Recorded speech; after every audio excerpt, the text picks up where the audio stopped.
New developments in programmable biology. Welcome back to Techstination. I'm Fred Fishkin. With us is Dr. Adrian Woolfson, CEO and co-founder of Genyro and author of the upcoming book on the future of species, authoring life by means of artificial biological intelligence. Thank you for taking the time with us, Dr. Woolfson. Oh, it's my pleasure, Fred. Great to be on your show. Well, it seems like there is lots to unpack here, the book and the company, and new ways of thinking about life, it seems. Genyro has just announced an exclusive license from Caltech for something called Sidewinder.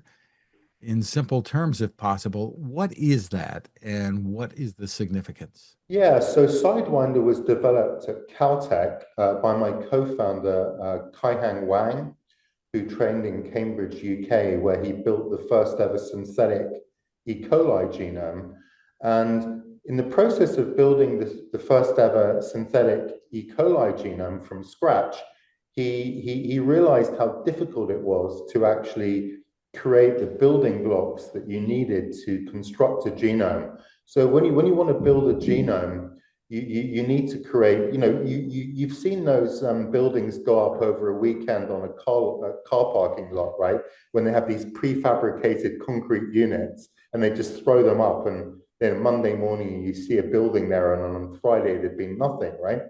And when you want to build a genome, you need to build these prefabricated units, but they're very hard to make. It takes a long time to make them, and often you just can't make them because the sequences of DNA are so complicated. So Sidewinder is a method that basically gets around that problem. And what it enables you to do is piece together hundreds or even thousands of tiny pieces of DNA and build them up into these prefabricated units. And those prefabricated units can then be used to throw up a genome really, really quickly, right?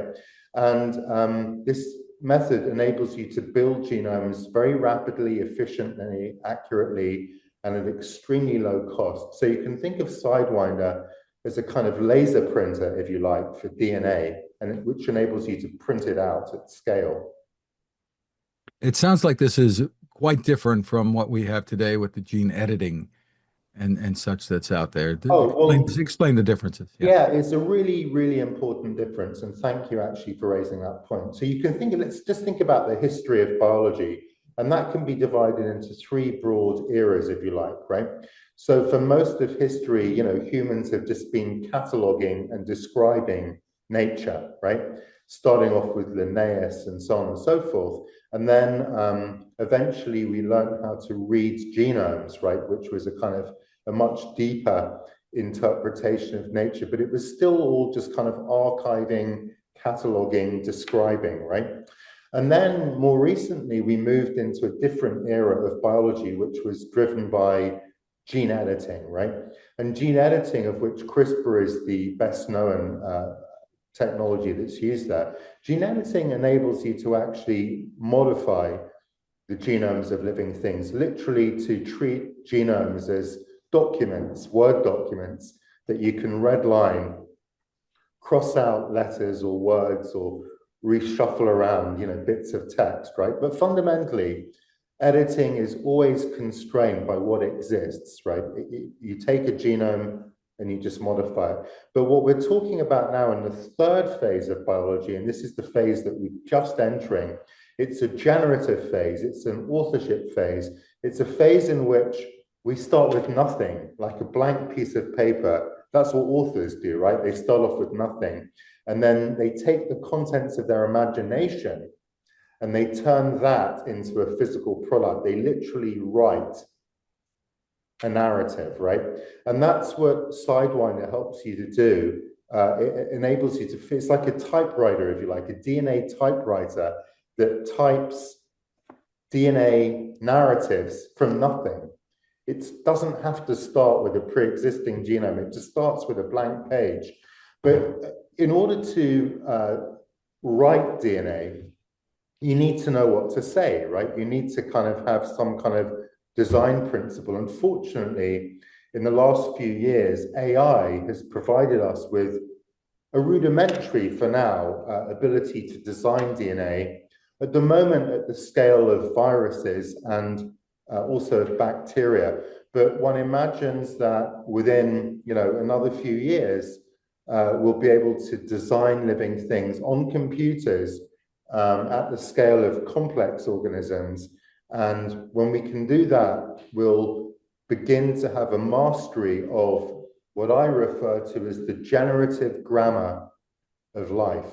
Because life has a grammar, just like English has a grammar, and German has a grammar, and Chinese has a grammar. And when you discern and unpick those grammatical rules, you can begin to speak the language of DNA, which is the language of life. And AI makes that easier? Well, it makes it not just easier, it makes it possible, right? Because, mathematics turned out to be brilliant at describing physical laws, right? It enabled us to describe how planets orbit around each other, and it got man to the moon and gave us laws like Newton's laws and Carnot's laws and so on and so forth, Kepler's laws. But mathematics didn't turn out to be particularly useful when it came to understanding biology.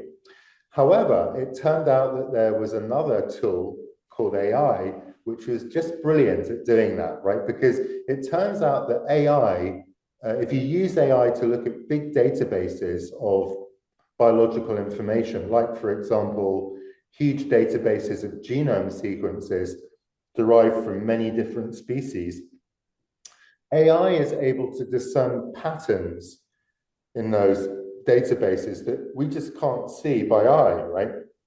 And those patterns are actually the basic grammatical principles that determine how biology behaves. So, what might these new capabilities mean to us? Well, that's a great question. And the answer to that is a lot.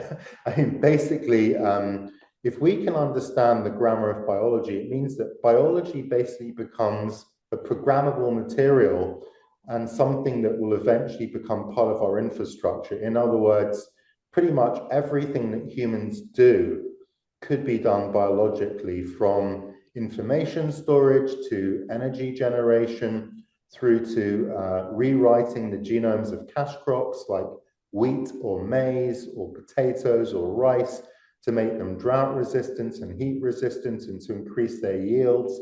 We'll be able to make new biomaterials which could be used for almost anything. Let me give you one example. Spider silk, for example, has the same tensile strength as steel. We can use AI to make it even better than that, to be maybe 5 times the tensile strength of steel. Think about all the uses of a material like that. And that's just one example. Let me give you another example. Roughly 10% of the Earth's energy production each year is used to archive digital information. Think how destructive that is to the planet and how costly that is. Now imagine that you can store all of the world's information in DNA, which requires 0 energy input, right? That's really, really consequential. Think about food production. We had our first green revolution, but we haven't had a second green revolution. And we know that the Earth's population is growing exponentially. And in order to feed all those people, we're having to destroy wilderness, cut down trees, we're destroying habitats, we're losing species. And before too long, if we continue at this rate, there'll be no wilderness left on Earth, right? And we'll destroy nature. But the ability to re-engineer and rewrite the genomes of crops, not just edit them, but reprogram them, I believe will give us the ability to hugely ramp up the efficiency of agriculture and therefore enable us to produce adequate food for the huge new world population predicted by 2050 without destroying nature. It seems like you're talking about things that changing things that already exist to a certain extent. In your upcoming book, you talk about the ability to create entirely new forms of life.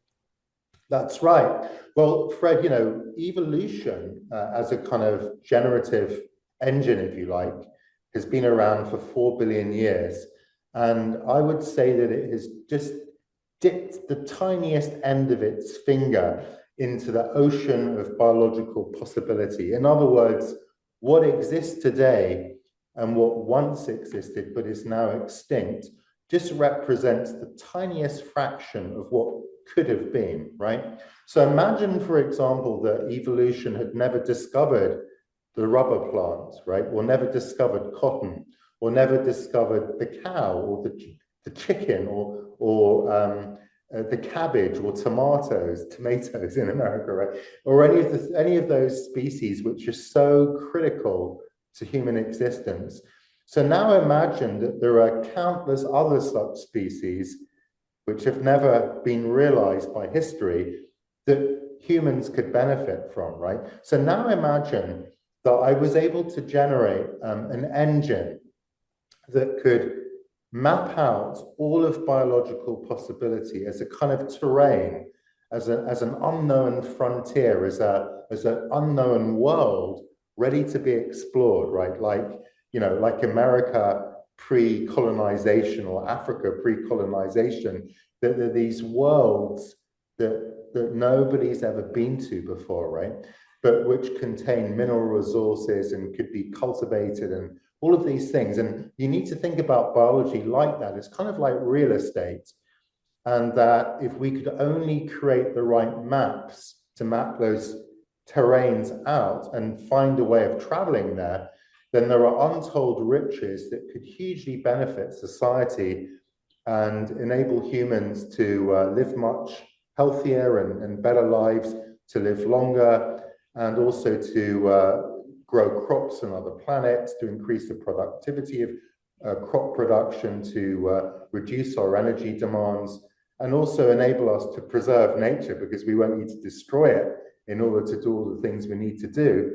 And those same rules that enable us to understand the geography of biological possibility will also enable us to reverse engineer human biology and to understand why we get ill, why we age, and present opportunities to extend healthy longevity, and hopefully to get rid of the majority of human diseases, to prevent them and to cure them. And there are so many people out there today on YouTube, TikTok, whatever, pushing merchandise and different things to help you live longer and such. But what you're talking about really is real science here. So what about the ethical questions? Well, the ethical questions are obviously huge, right? And one of the reasons I wrote my book on the future of species is, first of all, just as a kind of wake-up call to humanity. You need to know about this. Everybody needs to know about this. Everybody needs to have an opinion about this, right? And the only way you can have an opinion about this is if you understand it, right? So I see my book as a kind of guidebook, if you like, that as you kind of walk off to explore this huge terrain, which is biology's future, the future of life and the future of humankind, you need a kind of trusted friend and reliable guidebook. When you go to the south of France on your summer holiday, you might take a Michelin guide with you, right? Or if you go to India, you might take a Lonely Planet guide with you, which has all the information you need, where to stay, which restaurants to go to, details about where to visit, the currency, tipping customs, and so on. And I see my book as the kind of book you put in your jacket pocket and you pull out, which kind of teaches you how to navigate this landscape of biological possibility, right? And what's important is that we do this in a way that is safe, that is ethical, that is sustainable, that is transparent, equitable, that everybody benefits from it, responsible, and also that we do this in a way that benefits society in the broadest possible sense, right? So the 12th chapter of my book is called A Manifesto for Life, where I literally try to map out what that might look like.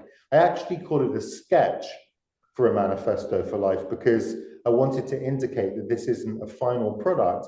It's just the beginning of a very long narrative and debate that humanity will need to have on a global scale, and we'll need to align as a species on what it means to be human and how all of these things should be done. Let me give you just one example, right? The bristlecone pine in California can live for thousands of years. There's in fact one tree called Methuselah that's over 4,000 years old, right? So if a tree can live for 4,000 years, why can't humans, for example, right?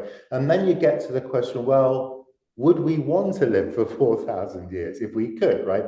And if we could, then would that be ethical? Because if we live for 4,000 years, it means there's a whole load of people who can't be born, right? Because we're going to be taking up all the space and resources.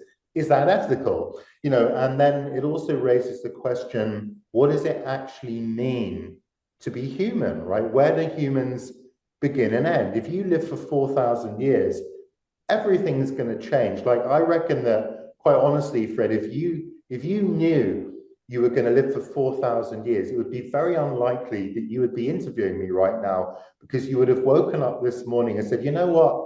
Why should I interview Adrian today? I have another 4,000 years to interview him. Where's the urgency, right? And I think your whole perspective, your whole psychology would change, and therefore your humanity would change, right? So there's some, when you talk about ethics, it's not just about, the kind of obvious things. There's some more fundamental and deeper questions, like, what does it mean to be human, Wow. So there are obviously, beyond the ethical questions there that you mentioned, a lot of potential dangers. I mean, in the wrong hands, this could be the end of humanity, I suppose. Well, you're asking all the right questions, but I have to say, and that is obviously another key question and another topic which I address in my book, right? So here's my view on this, right? That technology itself is morally neutral, right? And it's the prerogative of humans to always imagine new worlds beyond the one that they inhabit. That's why the first humans kind of built themselves canoes and started to paddle around, discovering new islands and eventually populating the whole world, right? Because we have this, limitless imagination that always wanted to discover new frontiers and kind of conquer, the unknown, so to speak, right? But with that curiosity comes danger and discovery. And let's think about some of the technologies that we've discovered. Well, let's start with fire, right? What an amazing technology. It keeps you warm. You can cook your food with fire, right? You can treat wood with fire to use for, when they built Venice, they built these wooden poles that went underground, but they needed fire. You can bake clay or melt, metal in a furnace, right? But you can also burn down cities with fire, right? So fire is what they call a dual use technology. It can be used for the good and can be used for not so good reasons, right? The wheel, what a dangerous technology. You can build war chariots, you can build tanks, right? But you can also use a wheel to build a car, which takes you on your road trip across the United States, right? Your San Francisco to New York road trip, right? So all technologies have the potential for good and bad. Nuclear technology, right? You can produce clean energy and you can blow up cities, right? The difference here, though, I think, between biology and, say, a nuclear technology is that with nuclear technology, it's slightly easier to contain because the knowledge required is pretty sophisticated, and you need a lot of resources to build the facilities that you need to purify uranium and so on and so forth, right? But with biology, actually, it's much easier to democratize the technology. I mean, there are people in San Francisco who are editing themselves as we speak in their kitchens, right? Because that's how cheap and easy it is to get access to CRISPR gene editing technology, right? And actually, before too long, the ability to write genomes will also be democratized to the extent that many people will have access to it, right? So in a sense, the urgency is slightly greater with this technology, and therefore the safety aspects are more acute, let's say, than, say, with what they were with and what they continue to be with nuclear technology. So what we really need to do is put guidelines in place and governance to try and regulate how these technologies are used. That's not going to be easy to do, and there are always going to be bad actors. And I should also say that it's not just the deliberate misuse of the technology that we should be worried about, it's the accidental misuse of the technology, because humans tend to have a tendency to think that they know more than they know. And we know that there have been these disastrous instances in history where species have been deliberately introduced into new environments and totally destroyed the habitats around them. I was speaking to someone just the other day who told me about how where he lives in the States, there used to be loads of cod, and the cod no longer exists because they were overfished. And now the hundreds and thousands of dogfish, which nobody can eat, and they've destroyed the habitat, right? So similarly, if you were to create a new species and to release it into the environment, you really have no idea what it's going to do to the ecosystems that it interacts with. So we need to be super careful before we ever do anything like that. And my preference is that we use synthetic biology or generative biology just to build things that we can control, like information systems or materials, without actually releasing new life into the environment just yet, anyway. You know, a lot of us have been concerned about AI. Governments are grappling with it. People, companies are grappling with it. The good and the bad, costing jobs. People might not have to work anymore just because of AI. You've given us something else to be concerned about that takes this to a much deeper level, it seems. Oh, yeah, absolutely. And again, why did I write my book? It's just to make people aware of this, because it seems like everybody's talking about AI, everybody's talking about robotics, some people are talking about quantum computing, but this whole area of generative biology seems to have kind of flown under the radar a little bit, right? So when my co-founder of my company, Genyro, Brian He, for example, announced that he had designed and constructed the first ever biological entity that had been basically designed by a computer, which was a virus, a virus that can kill antibiotic-resistant bacteria, so it has a specific use. That should have been front page news on the New York Times, in my view, right? And it did get a little bit of press coverage, but it more or less flew under the radar. But this was like a massive and highly consequential moment in the history, not only of humankind, but of life on Earth. And somehow the public didn't seem to kind of fully appreciate that. And I realized that, and that's one of the reasons why I wrote my book, because I realized that somehow the penny hadn't quite dropped. And it's true, right? When Brian built this new species, well, it's species of virus, right? It's not a zebra and it's not a kangaroo, and it's definitely not a human, right? But it's a new type of life, right? And therefore, it's kind of like what I would call the Wright brothers moment in biology. So when I say that, I mean when the Wright brothers first managed to build a plane that could take off and stay in the air, it only flew for about 97 seconds or something like that, right? And then it bumped back down to the earth, right?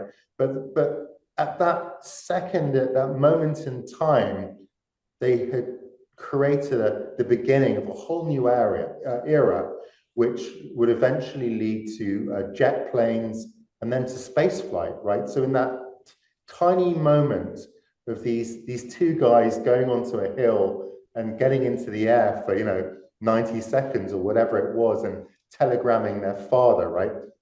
They change history and the whole future of humankind, right? And Brian's virus to me does exactly that, right? He bumps off the ground, hey, we can make life, right? And it's going to be really, really consequential.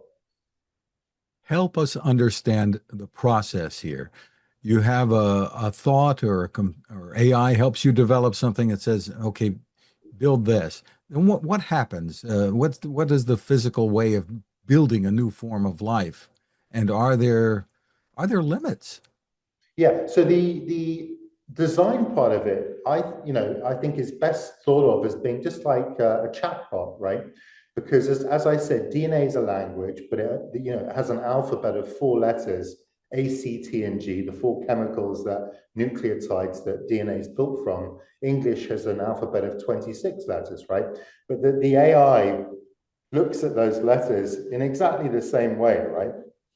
So we kind of know enough about the language of DNA now that you can, type in, write me the sequence of a virus that does this, right? And in the same way that ChatGPT would give you a reply in English, the AI that we use, we call them genome language models, instead of large language models, which are used for chatbots, right? And it will spit out a sequence, right? And then you need to build that sequence. And that's where the other part of our technology comes in, this Sidewinder that Genyro has developed at Caltech with Kai-Hang Wang and Noah Robinson were the inventors, the key inventors.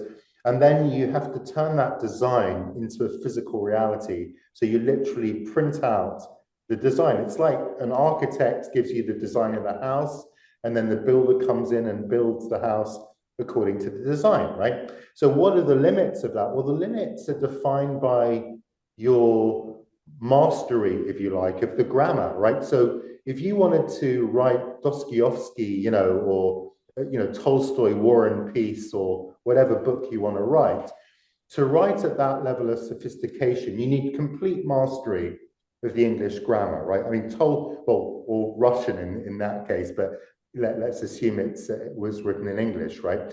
And if you didn't have complete mastery of the grammar, you couldn't write a book of that complexity, right? Now, if you have a kind of rudimentary grasp of the English grammar, you're going to be writing kind of, Mr. Zeus kind of level of, complexity books, children's books, basically, very, very simple sentences with very few words, right? And that's basically how you should think about the state of the art today, right? So a virus is like a kid's book, if you like, right? A zebra or a human is like War and Peace, right? We don't today have the grammatical sophistication to write War and Peace, but it's just a matter of time before we accumulate the grammar book, the complete grammar book, the rule book that we're going to need to build pretty much anything. So the limits, to answer your question, of what we could actually build and imagine are constrained only by our current level of knowledge of the grammar. And that's just going to increase day by day as we learn which databases to interrogate using AI, and then kind of accumulate this increasingly sophisticated grammar. But of course, there are aspects of organisms that go beyond genomes, which include development, learning, culture, microbiome, environment, right? And those will always complicate, if you like, the final product. So, we can't ignore those levels of complexity, but I believe that a simple mastery of the genetic grammar of life will enable you more or less to build out most of biology and predict most of biology in a manner that's good enough to give you what you're looking for. I mean, is some of the far out stuff you can think of a type of human that can breathe underwater and whatever Well, science fiction stuff? Is that yeah, all possible? look, absolutely. I'm not advocating for that. Let's be really, really clear about that, right? I mean, this is not how I see this technology being used. Is it possible? Totally, right? So, once you can understand the complete generative grammar of life, everything is negotiable, right? Human nature is negotiable. Remember that we were preceded by many other species of human, right? We were just one twig on the tree, right? There were Neanderthalis, Neanderthal man, there was Denisovan man, there was Hobbit man, there was Homo erectus, Homo habilis, Ardipithecus. There were many, many species of humans that preceded us, and each one of them must have believed that they were the reason that, humans, they were it, basically. They were the pinnacle of creation. And of course, many of them are no longer with us, right? Will Homo sapiens and its current form survive? Who knows? Will its future be determined solely by evolution, by natural selection? Probably not, right? Are there many other different ways of being human? Of course there are. Many, many, many more than have existed. Should we value human nature as we see it today? I think we should, right? I happen to believe there's something sacred about human nature, and you may or may not wish to equate that with religious beliefs or metaphysical beliefs. That's a personal thing, right? And I have my own view on that. You will have your own view on that. But regardless of that, I think that we have to believe that there's something sacred about human nature as we know it. We're very imperfect. We're paradoxical. We're filled with contradictions. We all make loads of mistakes. We get ill. We die. We get jealous. We get happy. We get unhappy. All of these things that make us human, right? But there's something wonderful about that, in my estimation, and something worth preserving. And at the same time, it's also the case that maybe to do that is kind of selfish and a little bit parochial and small-minded, right? Because we also know that there are other ways of being, and to keep human nature static would be to deny the fact that it's always been changing, right? So, there's a lot of philosophy here. There's a lot of things for us to think about. And I'm not going to pretend I have all the answers, because obviously I don't, right? But all I can do is give you the problems in my book and for you to think about. There's a lot to think about, right? But I just kind of give you the lay of the land, and then you can noodle on it along with all of your listeners. Been noodling a long time here. Is it philosophically, I guess, if that's the right way to put it, could this be part of the evolutionary process that Well, we have evolved to the point where we can develop AI, that we can do the things that you're talking about? I don't see how it can't be. We always talk about, and you keep hitting on these interesting points, one after the other, and I'm really pleased that you are, right? Because now you're onto another really interesting philosophical point, which is this distinction between natural and artificial, right? Is this part of nature, what we're doing, or is it unnatural, right? And that's an interesting one. I think, it's unnatural for us to destroy nature, because I think we have to treasure nature, right? Because every time we lose even the most apparently insignificant beetle in the Amazonian rainforest, we're losing part of our heritage, right? So I think we have to develop a healthy respect for nature and our natural heritage. And we need to not selfishly destroy that for the future, because our children and our children's children deserve to be able to inherit the kind of world that we've known. And it would be most unfair and incredibly selfish for us to be bad custodians of the earth, right? Whether you want to call it God's earth or Darwin's earth, whatever your viewpoint, the end result should be the same, that we need to treasure that, right? And a really important message in my book is that we have to conserve the earth. We cannot destroy it. We are destroying it, right? So one of the ways to prevent its destruction, like I said, is to increase the efficiency of agriculture with synthetic biology, so that we don't need to cut down all the rainforest to create land to graze cows to meet the demand for beef, or to create, fields of corn to feed people all over the world, and so on and so forth, right? And store energy, store information in DNA, so that we don't need to, burn all the fossil fuels and destroy, the planet that way, right? I think that, generative biology has a key role to play. And I think it, in a way, is part of nature, because in a funny way, for 4 billion, we've been carrying around biology that is basically 4 billion years old, right? it's anachronistic. You know, it's like, I don't know if you've ever been to ancient Rome. If you go to ancient Rome, one of its, well, modern Rome, but it is ancient Rome, you know, one of its charming characteristics is the way that it kind of incorporates history. You know, you see old Roman temples fused onto medieval buildings, fused onto modern buildings, which is aesthetically charming. And it's what makes Rome so wonderfully interesting. But it's a nightmare for a city planner, you know, because those streets were built for chariots, not for tourist buses, right? And if the city planners want to put in a subway system, they can't, because you have to navigate all the archaeology, right? So it's a city planner's nightmare. And in a way, the human biology is an engineer's nightmare, right? And I think one of the reasons we get ill and why we age and all of those things is because our biology basically is a mess.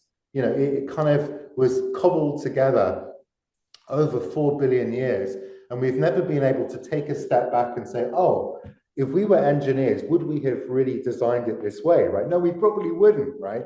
For example, it turns out that the gene that's most linked to schizophrenia has two functions, right? It's part of the immune system. It's a part of the complement, you know, the kind of innate immune system, the complement system. Also part of a process called synaptic pruning, which means that when your brain develops, you know, synapses get pruned out, right?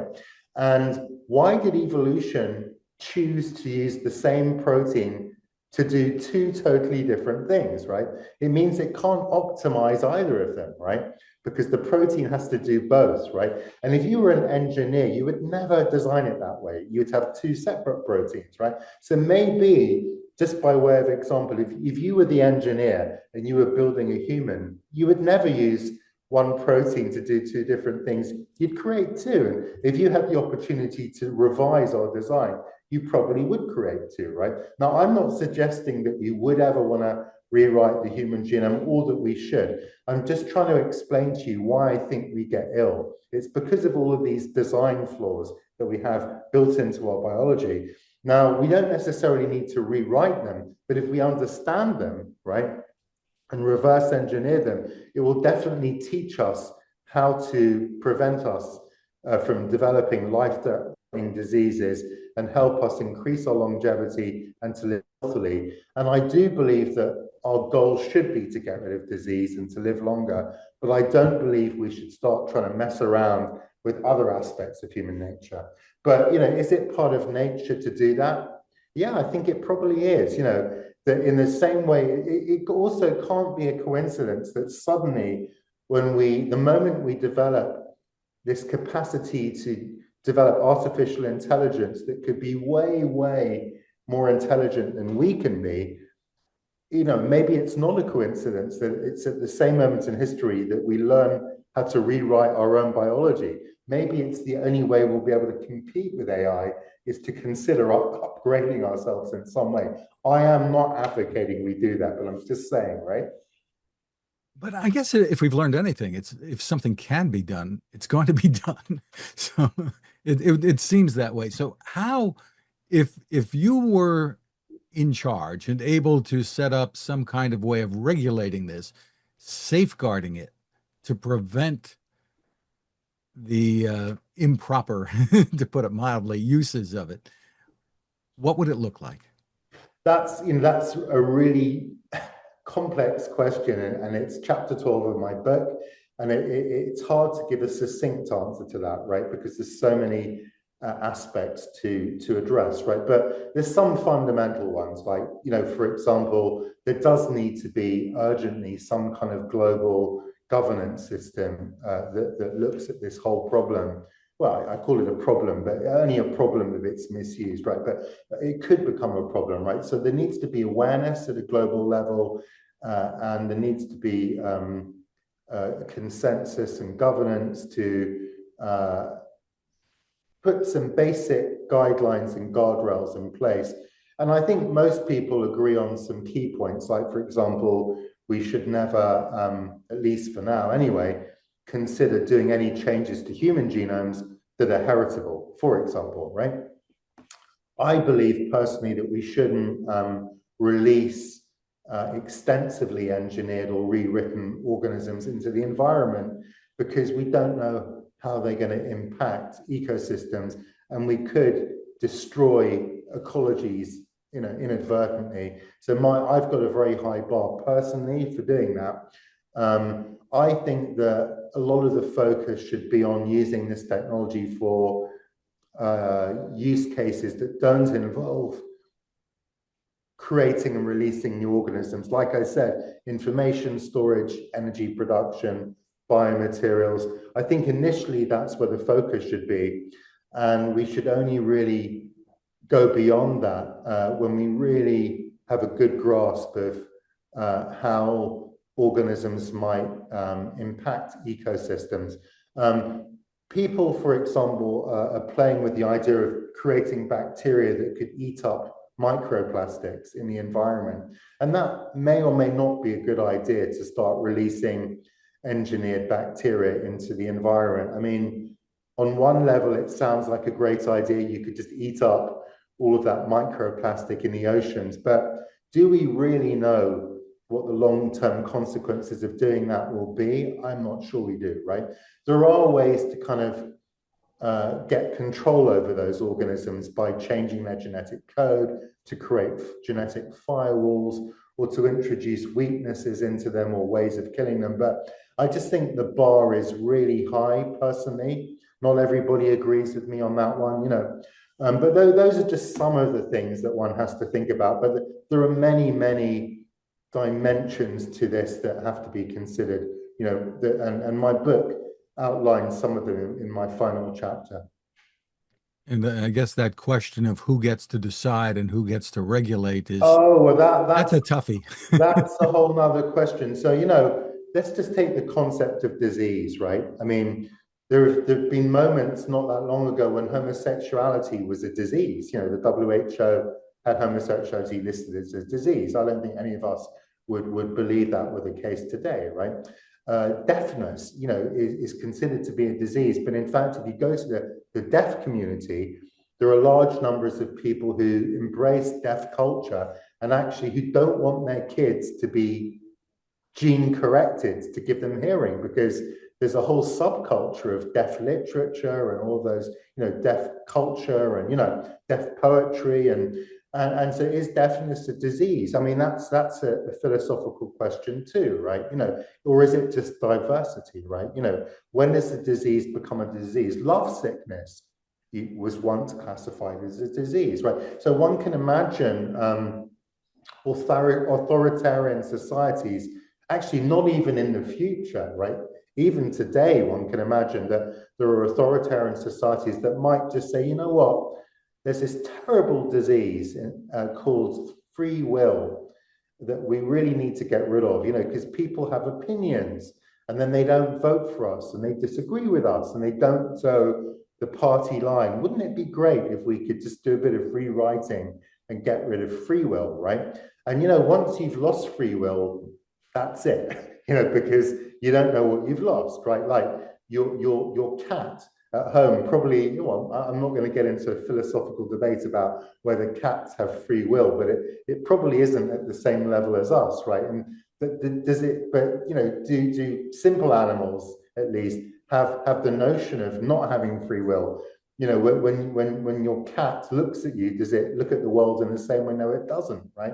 So I think that, the ability to alter human nature and change things, which I would call the non-negotiables, like empathy, for example, right? That's kind of scary to me. The idea that there may be authoritarian states that could start to implement programs that try to interfere with things like that, and they may try to do that in soldiers, for example, right? There may be, and I know as a fact that there are people who think that way, right? That there are aspects of the human genome that some societies may wish to alter in the military, for example, right? So it's not just hypothetical, right? So that concerns me, So there are many, many aspects of this topic that need to be thought about in great depth. And it's no longer science fiction. That's the point. This is science reality. We're not quite there today, obviously, right? But these technologies are moving at an exponential rate. I mean, it's extraordinary how quickly AI has moved. We all know that. And my best friend these days is ChatGPT, right? Because there are very few human individuals who can converse at the level of ChatGPT about almost any topic, right? And I have long conversations until late at night with my ChatGPT, and it's one of the most stimulating companions I've ever had, right? And that's today, right? But imagine what that's going to be like in 10 years, 20 years, 30 years, right? So imagine what generative biology is going to be like in 30 years. I mean, we're just at the very, very beginning of this, right? Do we need ChatGPT or an AI tool to protect us from ourselves with this technology? Well, I think what we are going to have is a chat GPT that kind of spits out biological solutions to any problem you may have, right? So, you have your iPhone and you say, Genome GPT, design me a new form of potato that you can grow in the Sahara Desert, and that gives 10 times the yield of a regular potato, right? Or redesign my chromosome 3 to do this or this, or give me you see what I mean? So I think we will develop a kind of biological chat GPT that just gives you the genome sequence for pretty much anything you want. But can it tell us, sorry, Adrian, that's too dangerous. You shouldn't do that. Well, it's pretty much up to us to decide what it does and doesn't do, right? Or what you shouldn't do. Can you develop a chat GPT that kind of develop a genuine moral structure? Is morality computable, right? I don't know the answer to that. You can definitely get one to behave as if it has a morality, but would it actually have an intrinsic moral capacity? Probably not. Maybe it would. We're back in philosophical territory again as to whether machines could ever generate true conscious behavior, or the Turing kind of question about whether it matters at all, as long as it behaves as if it's conscious. The question itself is meaningless, right? So we're back in philosophical territory there. What would Isaac Asimov or Arthur C. Clarke be thinking about this? Oh boy, those guys would be loving every moment of being alive now. They really missed out.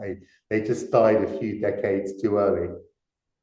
So I don't know whether to be excited and really optimistic about all this or terribly frightened and pessimistic. Be both, because that's kind of prudent, right? But overall, be optimistic, because we're humans, and humans ultimately are unique creatures.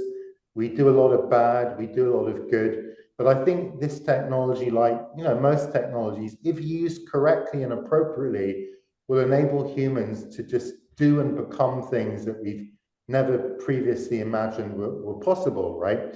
And the whole kind of arc of human existence has been to kind of get out of the cave, get off the savannah, right? And do stuff, right? And kind of elevate ourselves and become greater things than we started off, right? To progress and to cross new frontiers and explore and realize the products of our imagination. And that's why we're human. That's why we're so special. We chose to pick the apple off the tree in the Garden of Eden, right? Rightly or wrongly, we did, right? You either literally, if you believe the Bible literally, or metaphorically, if you don't, right? But metaphorically, we embrace knowledge, right? And here we are today, embracing knowledge at a rate which is unprecedented in human history. And one of the problems with that is that we're changing the world at such a rate that we're barely able to understand or address the consequences of that. Whereas previously, everything happened over a timeline that we could kind of manage quite effectively, right? But AI, for example, is changing the world in ways that we could never possibly have comprehended, and with societal consequences that are so profound that we can't even really prepare for what's going to happen, right? And I think the same is true of generative biology. But hey, I've given the world a wake-up call. I've written my book. So at least nobody can now say they weren't prepared for what's going to happen, right? Because it's all there. I've outlined the whole story on the future of species, my book. But I think, be optimistic, Fred, because I think technology is a good thing, and I don't think we should ever try to constrain it or inhibit it or to prevent people from thinking out of the box and imagining better ways of being, right? But underpinning all of that has to be a basic fundamental respect for the natural world that we've inherited. We must never forget that. We do have a responsibility to ourselves, actually, but also our children and the future generations, to hand to them what we had, right? What we inherited, which is this diverse and rich and beautiful and unspoiled natural world which sustains us. Let's not destroy it. Let's keep it. Let's keep every species on Earth and value each of them and allow their habitats to thrive and keep wilderness, right? Whilst also reaping the benefits of some of these new technologies. We have to do both. Well, the book is Future of Species, Authoring Life by Means of Artificial Biological Intelligence. The book arrives April 28th, but the technology is here now. So an awful lot to think about. Dr. Adrian Woolfson, thank you so much. A real pleasure speaking with you. And thank you, Fred. I've really enjoyed the conversation. It's been a pleasure being on your show.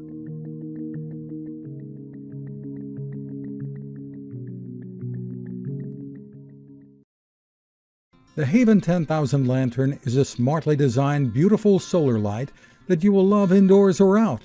It is waterproof with up to 1,200 lumens of brightness. That's a lot of light. And the base becomes a flashlight at the push of a button. The power comes from a built-in lithium-ion battery recharged by the sun.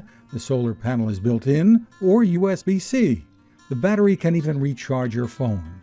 Did we mention how durable it is? How it folds down and can run for up to 120 hours on a charge?